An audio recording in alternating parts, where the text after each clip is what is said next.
Beyond Baroque. And then in 1969, and now we have his new book, and we have one of his two previous publications, The Adventure. This is his novel-length poem.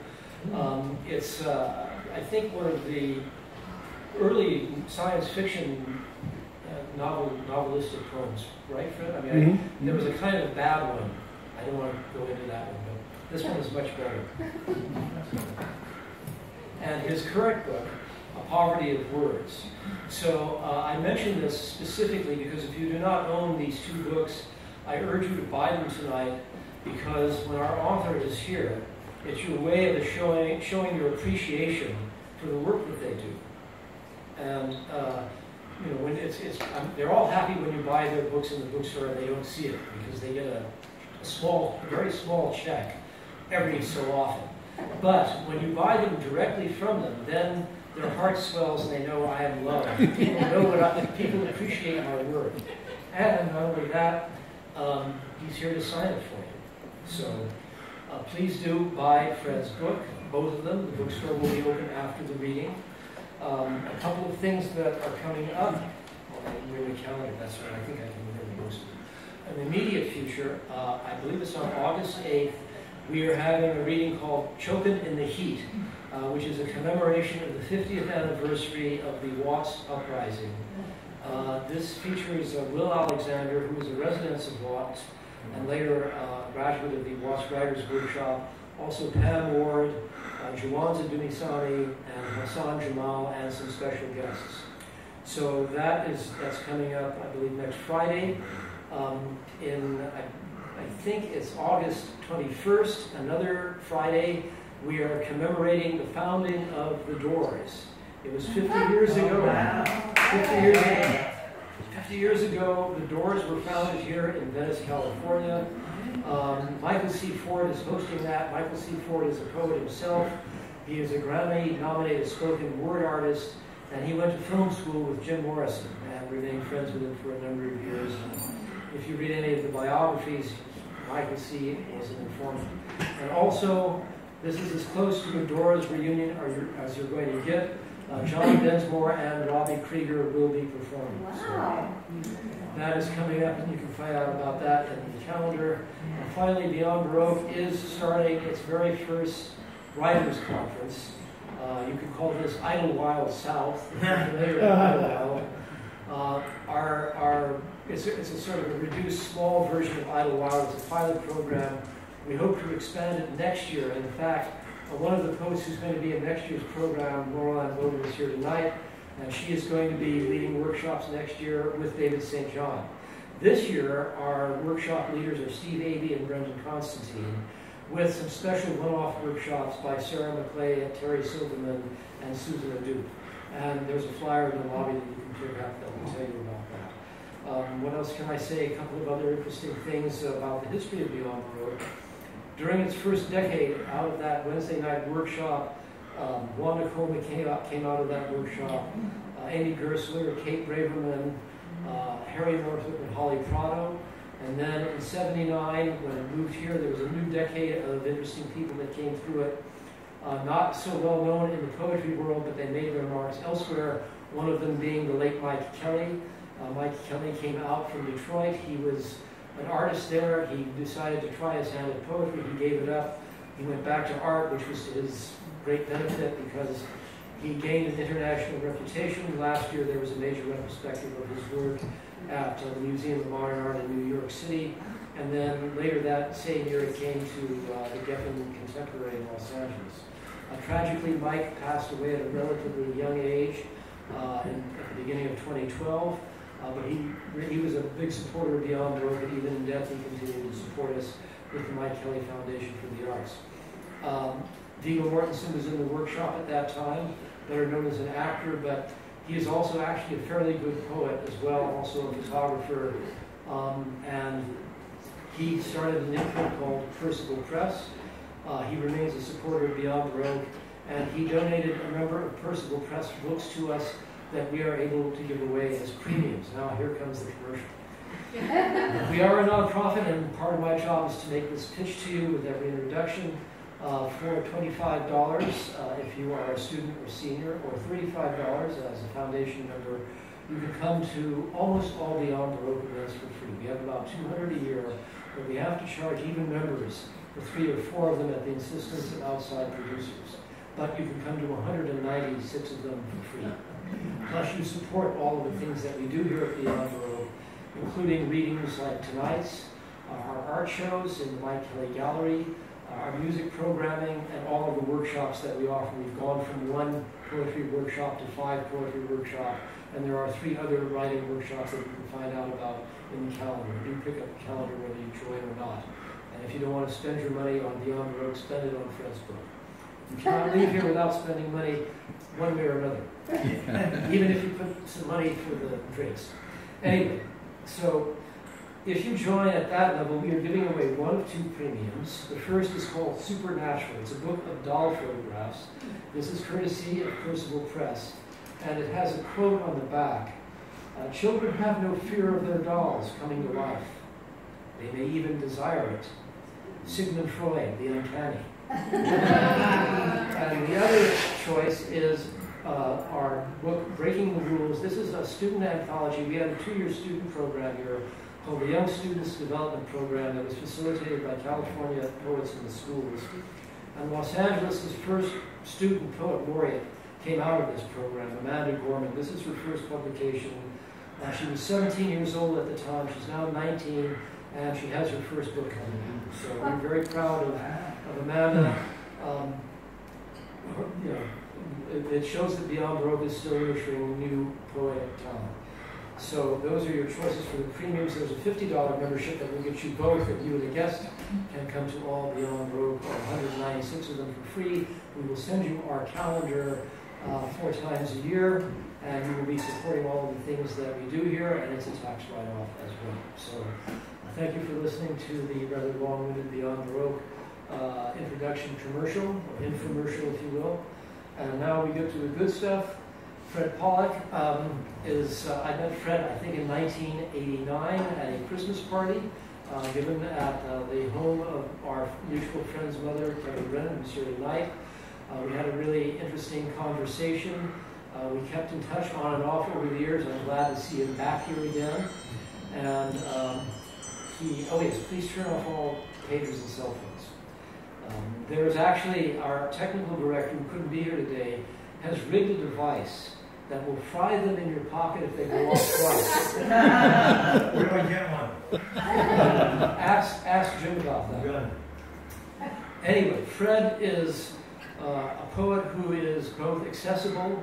He writes in a language that immediately grabs you, but at the same time, there's a surface texture that draws you deeper into the poem. And when you get in, the reason why poetry books are slim is because they have a lot of information packed into each poem, into each word. They have to do that because it's poetry. Not all poets can really bring you into the poem and make you want to read it more than once. Fred is a poet that can do that. His range of interest is broad. He's very erudite. He doesn't wear his knowledge on his sleeve, though. It's in there for you to find yourself. And I enjoy reading Fred's poetry, and especially his 2 novel books, because they have all of the interest of a novel, and at the same time, they have all of the power of poetry, all of the densely impacted words, imagery, and language that you expect in a poem. And so there are a few poets who write narrative poetry. I think actually one of the biggest best-selling poetry books of all time was Golden Gate by Vikram Seth, that came out in the 1980s, and that was a kind of, it was well written, but it didn't hit with me. I mean, the subject matter didn't hit with me, but nonetheless, we have to give Mr. Seth his due as an artist. Yay, not tonight, let's meet Fred. Yeah, well, Fred, this is my point. What Fred writes about is infinitely more interesting. Infinitely more interesting, as you will soon hear. Anyway, I didn't want to give you his CV, but I wanted to tell you what his poetry means to me. And I read a lot of poetry, and I hear a lot of poets. And I always enjoy whatever I read from Fred. So please welcome Fred Pollack.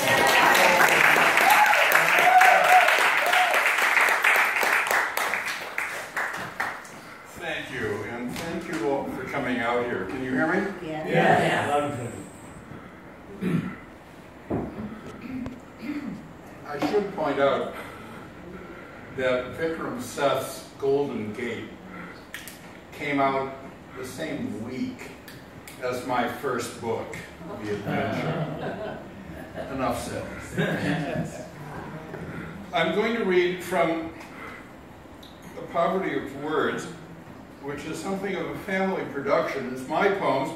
The cover painting is by my lovely wife, and the photograph of the poet, which I think is the best ever taken of me, at least since I lost all my hair, is by an old friend of ours.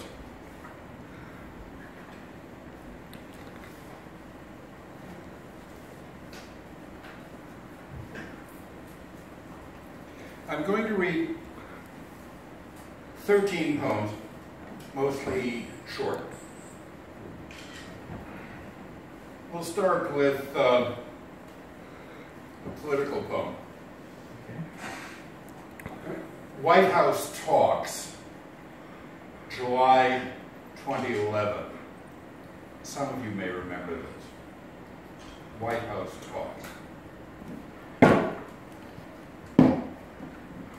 The most rational man in the room never sighs or rolls his eyes or interrupts. He projects ideas. He projects the idea that folks have the right to their ideas, and since all folks are folks, all ideas, if sincere, are ideas. Some folks, at most, should remember concern for others. He projects this idea. But the other men in the room, though they believe, of course, in folks, believe more in freedom. Folks are folks if they're free, and they want ever more of it. March for it on their hot lawns under signs that read, "We love our chains." They themselves, the other men in the room, have never felt closer to it, and so they interrupt, roll their eyes, walk out. If money were more overtly present in the room, it would speak of the coolness in the mountains, of children's and grandchildren's weddings, of the need for calm and trust. The whole tone would be different, but they would know what it meant. Instead, it, money, crusts the window like extra humidity. The rational man looking out at it feels confident it will back him rather than these yahoos, and almost sighs, a courtesan among whores.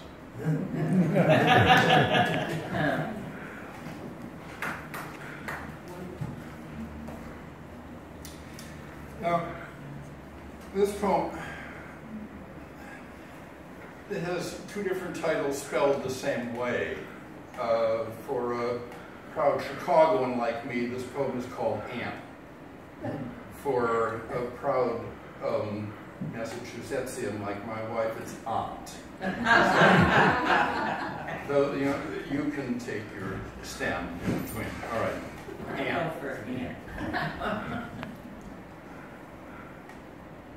As time passed and her date didn't appear, she had another drink and smoked another cigarette.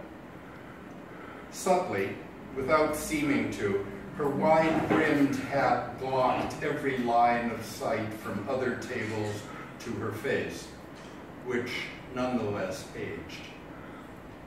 For an hour, she imitated a statue called Serenity, Reflection, perhaps, or even Freedom, then ordered a dinner she could never afford.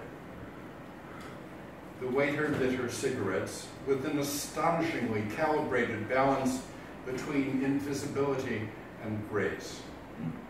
When the time came, he displayed the wine list, but left her psychic room to choose a cheap red. Somehow ran interference between the impatient maitre d' and her, absorbed, deflected what might otherwise have been stares. But this charity was no part of her story. As time passed, cell phones ensured that reasons would be made instantly clear, that no one could be abandoned. Smoking was banned so that the lives of diners were long and fulfilled. Recorded music lifted moods, and a new democratic openness prevailed. If she had waited, the waiter would have introduced himself, said, "I will be your savior tonight," thrown off his tux, her late bad marriage, and taken into his, her bony hand.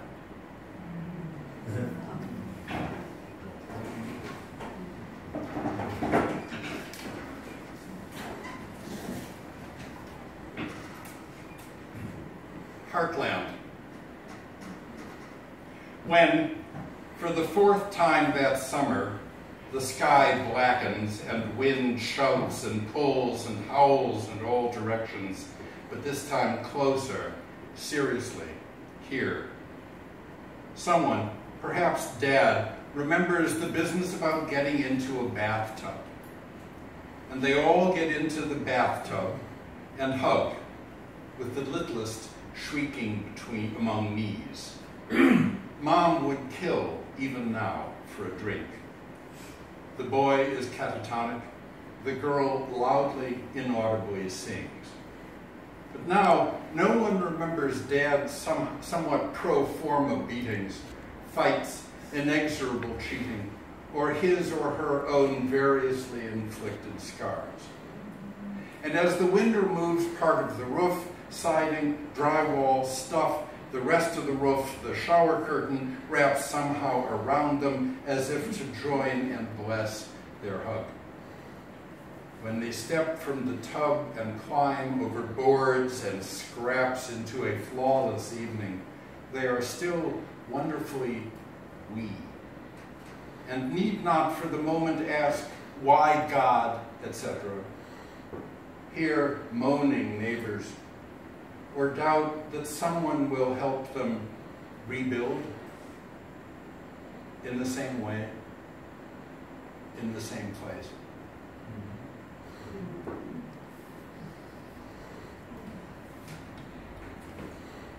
Hello again. The Buddha, reconstituted in a distant future, disappoints. One hopes for detached, ironic, timeless reason, but his mind is full of augurs, gods, and the several baskets of his system. Still, he's flexible. More so than any number of later theorists he meets in the dining hall and rec room or floating in brain gel over the grounds. He learns without interest the history since his time, inquires why we revived him, seems slightly annoyed at our response. One afternoon, he asks for death. Asked why, he says, to ascend. When told it's no longer an option, he appears more amused than anything, somehow pitying. Eventually released, though promising to check in, he makes a pilgrimage through formerly religious former deserts to an ancient cliff that once contained huge images of him, and now the void.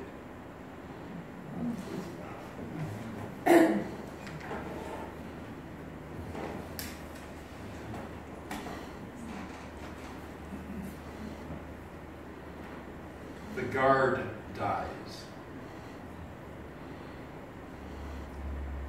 By Droschky, Trapp, and Landau, the worthy and responsible of the realm arrive one icy night at an auxiliary palace deep in the country.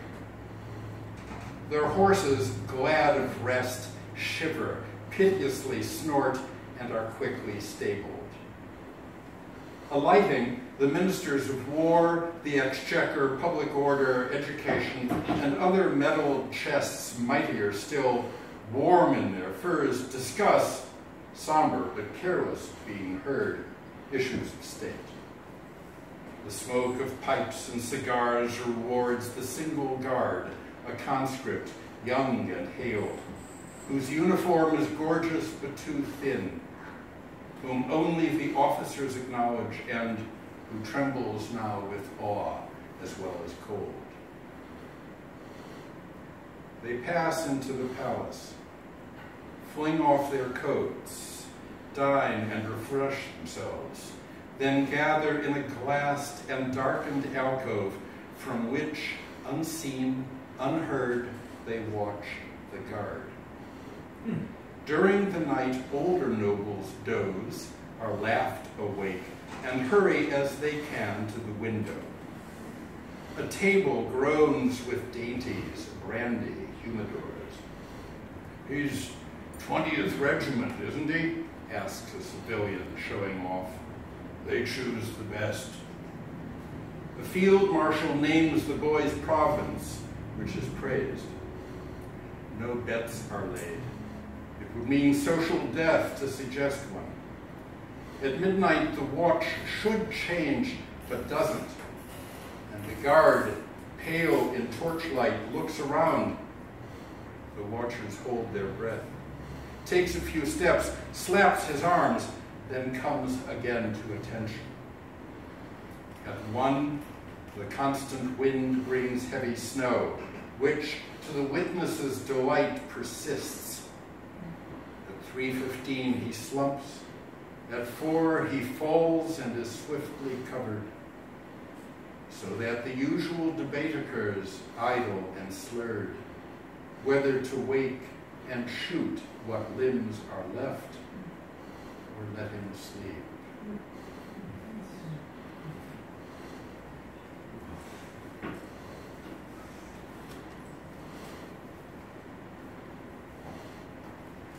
Paradox of the actor. It isn't only the mask, the many, the murderous schedule of masks. It's that when not being fate-crazed, king, seducer, intellectual, he watches a game, chats forgettably, reviews his accounts. And she, no longer a gymnast or mountaineer of emotions, tends, humming, the sturdy, sooty plants on her terrace. And that's the appeal. That feeling, destiny, even the worst, the most boring, ours, will be removed like makeup. One stays in character a while, through the curtain calls, but then it's off to the islands, the long white beach, the poolside drink beneath stars and thatch with vaguely familiar people.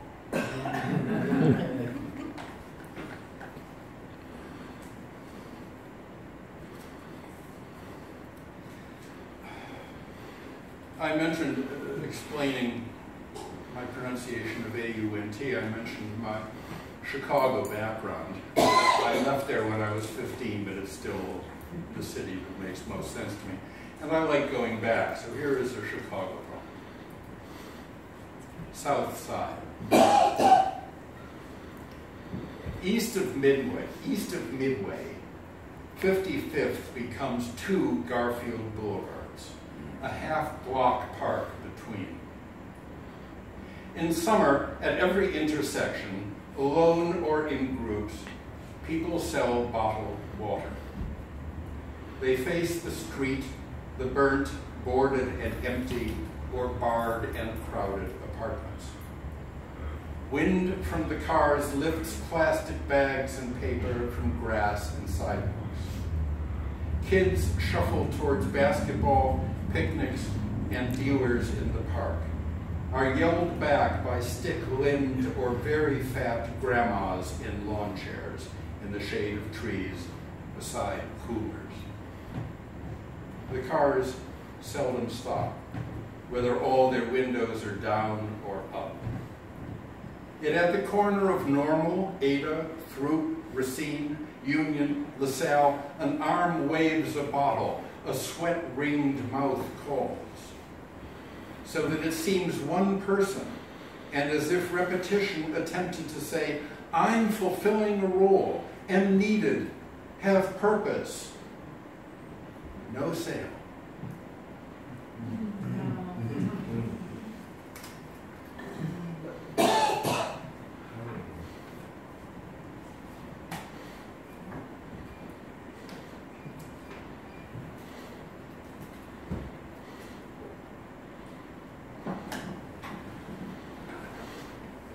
Half a line from the New Testament is the title, Even That Which He Hath.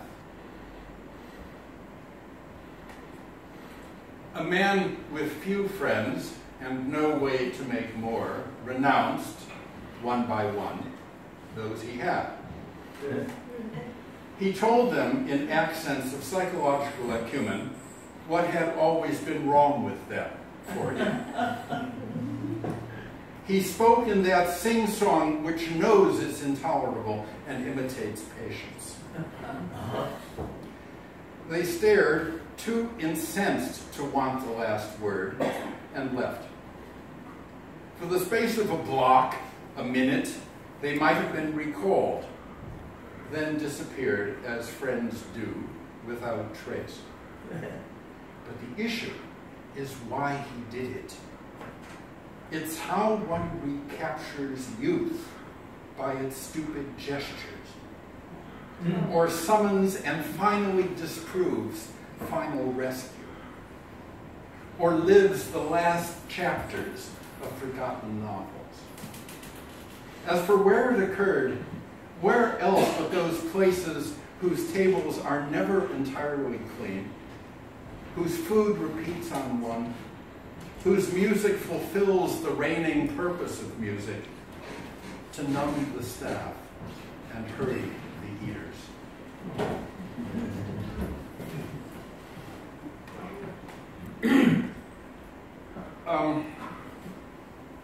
I like science fiction, I always have, and I don't make use of classical mythology, I make use of science fiction. So my substitute for mythology, and in a way that I could be very long-winded and boring about it, is in crucial respects the opposite of classical mythology. It's future-oriented, amoral, non-patriarchal, open-ended, etc. Okay. Here's one of my science fiction inflected poems. It's called Cure. I suppose the Buddha poem was too, below him. But here's Cure. When they awake 3 days after the procedure, they promptly sit upright to show themselves our equals or in fear. And unless the family that cut them off when violence, theft, and filth grew too intense survives and is there, it's us they see and talk to first. However disoriented, they seldom look for their carts or bags or squares of cardboard, at most for trinkets that were always with them, and are plainly glad of louse-free hair, white sheets, and teeth. Some ask if they're in heaven. We run our tests, eye, hand, simple performance. Some find it hard at first to concentrate on voices undisturbed by other voices. Then they worry where they'll have to go and what to do, and some what town or year it is. Then, invariably, they cry. But only one, in my experience, said, "It came on early with me. I never had a center," and stared at us with his new sharpness. "We've given you," I told him honestly, "something generic, liberal, and benign. You won't hurt anybody and can learn." The patient, after a long pause, said, "Okay."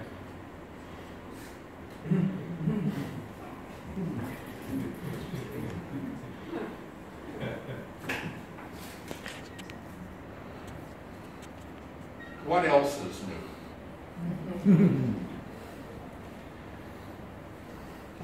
The suffering of others is a cake that I will have to eat, though my teeth are a mess, and its lower layers are compressed to stone by those above, which extend out of sight and are always, of course, rising.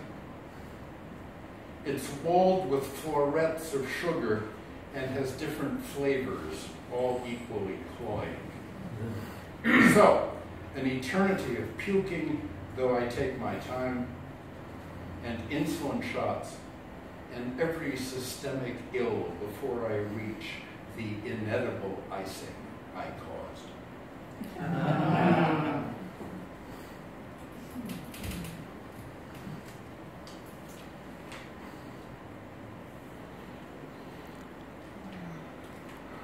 Another political poem. Troll. Not the fuzzy canvas Scandinavian kind. Troll. For once, let us libtards, liberal retards, not speculate whether the world around him is a basement, a crazed abusee bustling their kids off to church, his mother, or a fellow despairing salesman at some forsaken dealership. When he opens his computer and clicks on an enemy site, he's no longer whatever stereotype we, however justly, imagine. He's a knight defending what everyone knows against our sides. First on the scene beneath the articles, he chips away at our lies. For every 10 scandals we mention, he can name one of ours. For every 100 fat cats. His passion rises until he can type the precious word stupid about us. And while he works for love, for nothing, he's the creator of wealth, the superior man, wealth itself. The moral arc of the universe is short and bends towards him.